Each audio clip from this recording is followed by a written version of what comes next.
Hello नमस्कार, welcome to inculcate learning. So PYQs जो है हम एजुकेशन के कवर कर रहे हैं। 2 पेपर हमने कंप्लीट कर लिए हैं, यानी कि 2020 का जो एग्जाम था, एक ही एग्जाम हुआ था 2020 में, वो एग्जाम, और 2019 का दिसंबर का पेपर। ये दोनों हमने अभी तक 19 वीडियोस में कवर कर लिए हैं। हर वीडियो में 10 क्वेश्चन प्लस कॉन्सेप्ट के साथ, क्योंकि कॉन्सेप्ट जरूरी हो जाता है कि चलिए कोई बात नहीं, आपने वो टॉपिक नहीं भी कर रखा तो वो कैसे करना है या क्या है उस टॉपिक में, वो आपको पता होना चाहिए। आज से हम शुरू कर रहे हैं जून 2019 का, जो जून में जो पेपर हुआ था उसका इसके क्वेश्चन सॉल्व करना। और आई होप आप लोगों के लिए ये हेल्पफुल लग रहे होंगे। अगर आप ये पहली बार ये वीडियो देख रहे हैं क्वेश्चंस की, तो आप पहले की जब ये 19 वीडियोस देखेंगे ना, तो आपको समझ आएगा कि कैसे जो है क्वेश्चंस रिपीट होते हैं और किस तरीके से कॉन्सेप्ट रिपीट होते हैं। ठीक है, सो एक बार उनको देख लीजिएगा, क्योंकि किसी भी जब कोई भी आप एग्जाम देते हैं तो PYQs जो है वो मोस्ट इंपॉर्टेंट रोल जो है वो प्ले करते हैं। ये हो गई पहली बात। दूसरी बात, अगर आपको वीडियोस इन्फॉर्मेटिव लग रही हैं, चैनल को सब्सक्राइब नहीं किया है, सो मेक श्योर कि आप चैनल को सब्सक्राइब कर दीजिएगा। चलें जी, और लाइक और शेयर भी कर देना। चलिए, आज का फर्स्ट क्वेश्चन है, in terms of Buddhist philosophy which of the following is contributive to right knowledge. ये क्वेश्चन पहले भी आ चुका है, आपने पहले की वीडियो देखी होंगी तो आपको आंसर डेफिनेटली पता होगा। राइट नॉलेज को कौन कंट्रीब्यूट करता है, बट यहाँ पे इन्होंने सिर्फ एक ब्रैकेट में प्रज्ञा लिख दिया, यानी राइट नॉलेज को ही ये प्रज्ञा लिख रहे हैं, या सही ज्ञान। ठीक है जी। सो अब हमें बताना है कि राइट नॉलेज को कौन कौन से कंट्रीब्यूट करते हैं। 8 फोल्ड पाथ जो है वो बुद्धिस्ट फिलोसफी में हमने पढ़े हैं, नहीं पढ़े हैं तो वीडियो देख लीजिएगा। ठीक है, सो 8 फोल्ड पाथ में से अगर राइट नॉलेज की बात करें तो जो फर्स्ट और सेकंड पाथ है हमारा, फेथ और रिजॉल्व का, ये जो है क्या करता है, राइट नॉलेज को कंट्रीब्यूट करता है। ये डिट्टो क्वेश्चन रिपीट हुआ है आगे वाले क्वेश्चन पेपर्स में। ठीक है, आप देखेंगे। So right faith and right resolve आ जाएगा, ये हमने पढ़े थे। ये 4 नोबल ट्रुथ आप याद रखेंगे, truth of suffering, truth of cause of suffering, truth of cessation and truth of path या मार्ग। ठीक है, 8 फोल्ड पाथ जो है, 8 फोल्ड पाथ वो याद रखेंगे, जिसमें जैसे राइट फेथ को राइट व्यू भी बोल देते हैं, साम्यक दृष्टि भी बोल देते हैं, right resolve, right aspiration, speech, conduct, livelihood, effort, awareness and concentration. So ये स्लाइड बहुत ज्यादा इंपॉर्टेंट है, पहले भी बताया है। ये भी बताया था मैंने कि 1+2 जो फर्स्ट और सेकंड है, राइट फेथ और राइट रिजोल्व, वो कॉन्शियसनेस और नॉलेज से रिलेटेड है। सो कॉन्सेप्ट ऐसे भी रिपीट हो सकता है कि कॉन्शियसनेस से रिलेटेड कौन सा है, या फिर मोरल वे या करेक्ट वे ऑफ लिविंग की बात कौन सा करता है। So correct way of living की बात करेंगे तो स्पीच, कंडक्ट एंड लाइवलीहुड, यानी आप अच्छा बोल रहे हैं, राइट बोल रहे हैं, करेक्ट, और काम भी वैसे ही कर रहे हैं, कंडक्ट भी आपका वैसे ही है, और आप जिंदगी भी वैसे ही जी रहे हैं, लाइवलीहुड। ठीक है, सो इसको जो है शिला भी बोल देते हैं और शील सकंद भी बोल देते हैं। ऐसे ही इसको प्रज्ञा सकंद भी बोल देते हैं, तो वो एक बार ध्यान रखिएगा, ये आएगी यहाँ पे। अच्छा, 6, 7 और 8 को मिला के, यानी आपने एफर्ट सही किया, आप अवेयर हैं और कंसंट्रेशन आपकी सही है, सो वो मेडिटेशन और कंटेम्पलेशन से डील करता है, यानी समाधि स्कंद।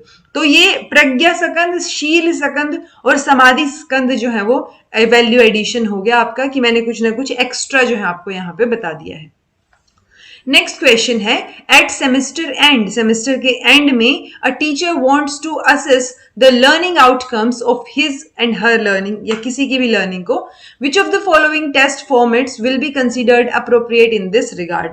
सो टीचर जो है सेमेस्टर के एंड में देखना चाह रहा है, असेस करना चाह रहा है लर्निंग आउटकम्स को। तो जब एंड की बात आ गई, 2 चीजें हम मेजर पढ़ते हैं ना, एक फॉर्मेटिव असेसमेंट, एक समेटिव असेसमेंट। समेटिव में क्या होगा, जो एंड में हो रहा है, जिसमें जजमेंट होगी एक तरीके से, अब नहीं जजमेंट उसमें इवेल्युएशन में बोलते हैं हम, बट फॉर्मेटिव और समेटिव में क्या डिफरेंस हो गया, फॉर्मेटिव ड्यूरिंग द ईयर जो चलेगा, कि बार बार फ्रिक्वेंटली हो रही हैं चीजें, और समेटिव क्या होगा, एंड में होगा। सो ये एंड में पूछ रहे हैं कि सेमेस्टर एंड में इनको आउटकम्स देखने हैं, सो डी आंसर हो जाएगा।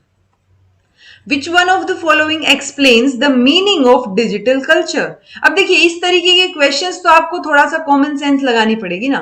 इस तरीके के क्वेश्चंस आप कहाँ पढ़ के जाएंगे, तो सब कुछ तो आपके पढ़ा हुआ आ नहीं सकता, किसी ने जो है कमेंट में भी पूछा था कि क्या आपकी जो 185 वीडियोस अप्रोक्स हैं, जो प्लेलिस्ट है यूजीसी नेट एजुकेशन की, क्या मैं वो कर जाऊं तो नेट जेआरएफ हो जाएगा? एंड ही ऑल्सो सेड कि मेक आप प्लीज आंसर कीजिए इसका। ऑल्दो मैंने वहां आंसर दे दिया था, बट स्टिल देखिए दो चीजें होती हैं। एक तो आप सिर्फ आप अगर कोई पूछिए कि पेपर 1 पे फोकस करें या 2 पे, दोनों पे, आप किसी एक पेपर से जेआरएफ नहीं निकाल सकते, पहली बात। सो आपको पेपर 1 और 2 दोनों पे फोकस करना पड़ेगा। हाँ, आप कहीं ना कहीं सिलेक्टिव हो सकते हैं, और वो सिलेक्टिविटी कहां से आएगी कि आपको क्या करना है, क्या नहीं पढ़ना है, या क्या छोड़ना है, वो आपको पीवाईक्यूज से पता चलेगा कि क्या छोड़ सकते हैं, ठीक है, या फिर क्या करके ही जाना है श्योरली। अब मुझे पता है कि क्वालिटी गुरुज से क्वेश्चन आता है, सो वो करने हैं और वो मैंने करवा रखे हैं। सो इस तरीके से बहुत मेजर पोर्शन मैंने आपका वीडियोस के थ्रू कवर करवा रखा है।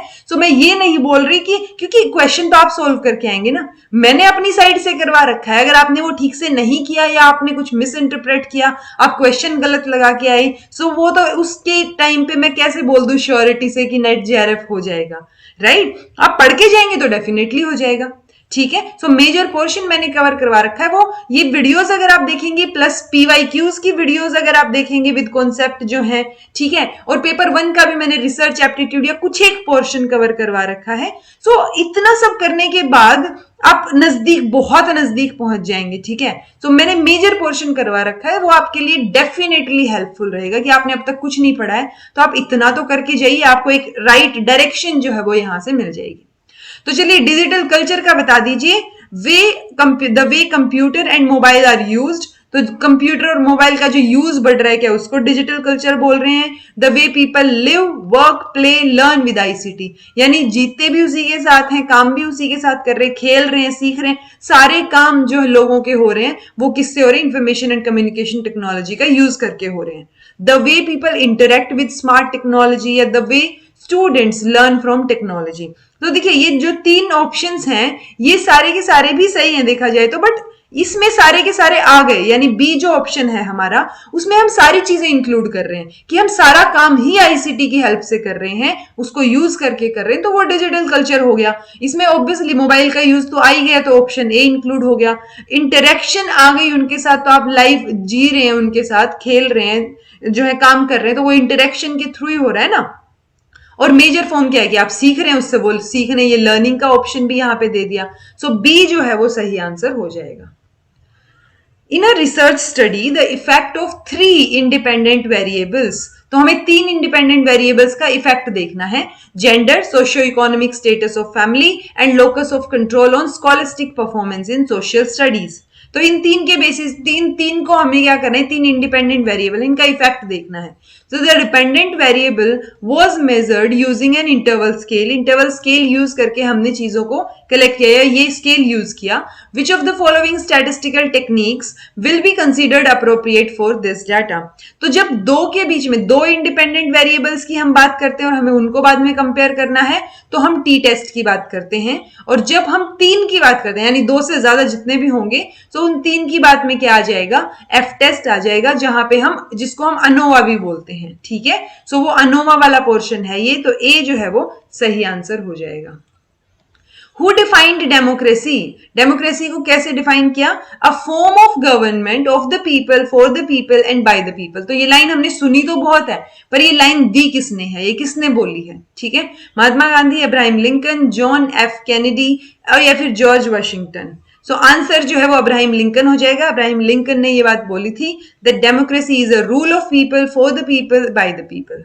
ठीक है जी।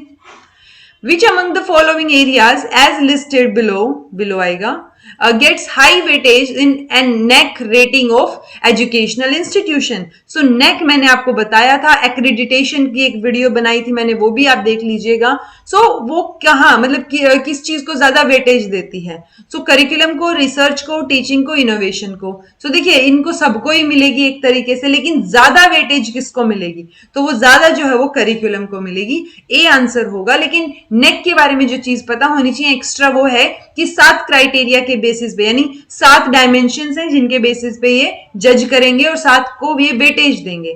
सो सबसे पहले आता है करिकुलम का aspect, then teaching learning evaluation, research innovation extension, infrastructure and learning resources, student support and progression, governance, leadership and management, institutional values and best practices.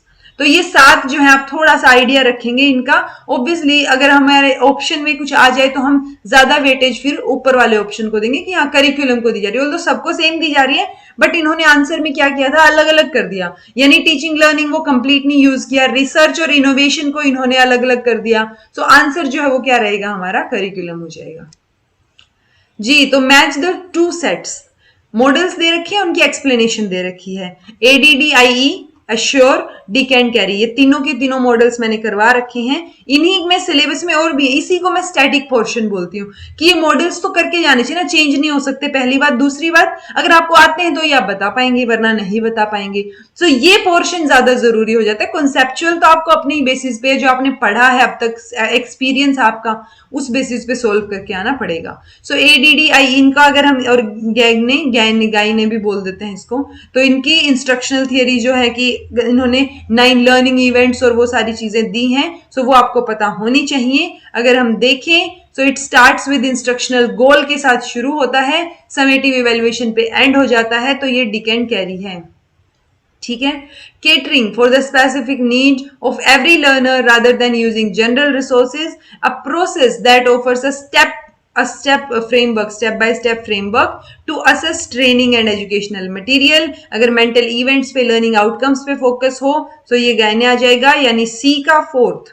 अगर सी का फोर्थ देखें और डी का फर्स्ट देखें, सो हमारे पास सिर्फ यही आंसर बचता है।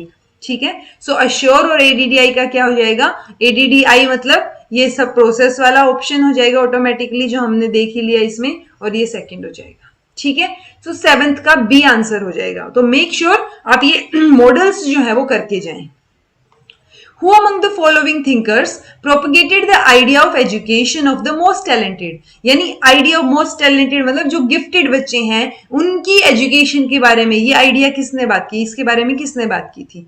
इमैनुअल कांत ने, जॉन पॉल सार्त्रे ने, अरिस्टोटल ने, या प्लेटो ने? सो आंसर जो है जिसका प्लेटो रहेगा। प्लेटो ने एडवोकेट किया था प्रोवाइडिंग स्पेशलाइज्ड एजुकेशन, किसके लिए? Intellectually gifted young man and women के लिए। सो इंटेलेक्चुअली गिफ्टेड बोल लीजिए, मोस्ट टैलेंटेड बोल लीजिए, स्पेशल जो है बोल लीजिए बच्चों को। सो उनकी क्या रहेगी फिर, वो प्लेटो ने बोली थी ये बात। Okay. PDCA, plan, do, check and act. So PDA cycle मैंने करवा रखी है। ये मैंने, अब आपको ये देखना है कि डेमिंग में करवाई थी या शेवार्ट में करवाई थी, शेवार्ट बोल देते हैं जिनको। ठीक है। सो ये क्वालिटी गुरुज फिर से आ गए, उन्हीं के रिलेटेड ये चीज आ गई। ऑल्दो बहुत जनरल है ये क्वेश्चन, बट अगर आपने PDCA कर रखा होगा तो ये आप और इजीली कर पाएंगे। P मतलब प्लान करना है आपने, तो चॉक आउट ए चेंज और टेस्ट। ठीक है। ऑब्जर्व करेंगे आप, जो चेंज हुआ है आपने ये पहले प्लान किया, फिर आप ऑब्जर्व करेंगे, फिर इंप्रूव करेंगे, या फिर कैरी आउट करेंगे चेंजेस को। तो सबसे पहले तो यही रहेगा प्लान का फर्स्ट। अगर मैं फर्स्ट देखूं तो मेरे पास 2 ऑप्शन आ गए, 2 जो है वो कट हो गए। इसको बोलेंगे एलिमिनेशन मेथड, कि ये 2 तो श्योरली नहीं है। फिर आता है डू, तो यानी कि आपने पहले जो चेंज आपने प्लान किया है आप उसको कैरी करेंगे, यानी उसको करेंगे, कैरी आउट कर देंगे। तो ये देखिए यहाँ पे फिर डायरेक्ट ही ऑप्शन निकल के आ गया।